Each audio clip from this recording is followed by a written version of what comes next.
बुलढाणा जिल्ह्यात पेट्रोल आणि डिझेल टंचाईचे गंभीर चित्र निर्माण झाले असून अनेक पेट्रोल पंपांवर इंधन उपलब्ध नसल्याचे दिसत आहे।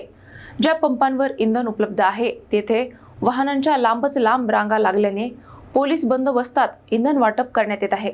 बुलढाणा जिल्ह्यात पेट्रोल आणि डिझेल उपलब्धतेचा प्रश्न अधिक गंभीर बनताना दिसत आहे। जिल्ह्यातील अनेक पेट्रोल पंपांवर इंधनाचा साठा संपल्याने स्टॉक उपलब्ध नाही असे फलक लावण्यात आले आहेत। त्यामुळे ज्या काही पंपांवर इंधन उपलब्ध आहे तेथे वाहन चालकांची मोठ्या प्रमाणात गर्दी होत आहे।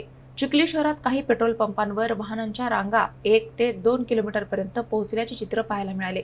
दुचाकी, चारचाकी, ट्रॅक्टर तसेच मालवाहू वाहनांनी पंप परिसर गजबजून गेला होता।